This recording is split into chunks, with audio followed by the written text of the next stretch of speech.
நான் கொடுக்கணும் எம்பெருமான். எதை கொடுக்க வேண்டும்? நீங்க எல்லாம் ஒண்ணு புரிஞ்சுக்கோ, உன்னிடம் இருக்கக்கூடிய கெட்ட குணங்களை எல்லாம் அவர்கிட்ட கொடுத்துரு. அதை அவர் அழகா வாங்கிக்கிடுவார். உங்ககிட்ட இருக்கிற கெட்ட குணம், கெட்ட பழக்க வழக்கத்தை பூரா கொடுத்துரு. கொடுத்துட்டு பரிசா என்ன கேளு? நல்ல குணத்தை கேளு, நல்ல குடும்பத்தை கேளு, நல்ல கடமைகளை கேளு, நல்ல விஷயங்களை கேளு, தருவார். ஆனால் நான் அவருக்கு நல்லது செய்யறேன்னு சொல்லி கொடுத்துட்டு எல்லா கெட்ட குணத்தையும் வச்சுக்கிட்டு நான் கொண்டுட்டு போய் அவருக்கு இளநியும் சிக்கன் பிரியாணியும் வாங்கி கொடுத்தேன்னா அதுல என்ன பலன் இருக்கிறது சொல்லுங்க பார்க்கலாம். நவரத்தினங்களை வாங்கினார் அந்த துறவி. இதெல்லாம் ஏழைகளுக்கு கொடுன்னு சொல்லிட்டார். ஏழைகளுக்கெல்லாம் பகிர்ந்து கொடுங்க, இந்த இதெல்லாம் வித்து கொடுங்க. உடனே ஐயோ, நான் கொண்டு வந்த நவரத்தினம் உனக்கல்லவா, இதை போய் அப்படி கொடுக்குறிய அப்படின்னு சொல்லி மடிச்சு நிக்கிறான். சரி, அடுத்து என்ன பழங்கள்லாம் இருக்கு, கொண்டு வந்தார். எல்லாம் இருக்க பக்தர்கள்ட்ட எல்லாம் கொடு, இந்த பழங்களை எல்லாம் கொடுத்தாரு.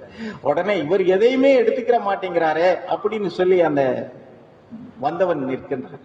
சரி, எனக்கு என்ன கொண்டு வந்தேன்னு கேட்கிறாரு அவரு. ஐயா, உனக்கு தாயா நான் நவரத்தினமும் பழம் இதெல்லாம் பட்டாடையெல்லாம் கொண்டு வந்தேன். ஆனா நீ எல்லாத்தையும் வாங்கி எல்லாத்தையும் கொடுத்துட்டு திரும்ப இப்ப எனக்கு என்ன கொண்டு வந்தேன்னு கேட்கிறாயே அப்படின்னு சொல்லி கேட்டார். எனக்கு என்ன கொண்டு வந்திருக்கிறாய், உன்னிடம் இருக்குப்பா கொடு அப்படின்னாரு. பாக்குறான், ஒண்ணும் இல்ல.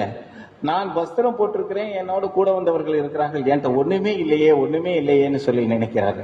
பக்கத்துல உள்ள சீடைக்கு அதை தான் நினைக்கிறேன். இன்னைக்கு வந்தவன், நேத்து வந்தவன், நாளைக்கு வந்தவன், நான் 25 வருஷமா சாமி கிட்ட இருந்தவன், 30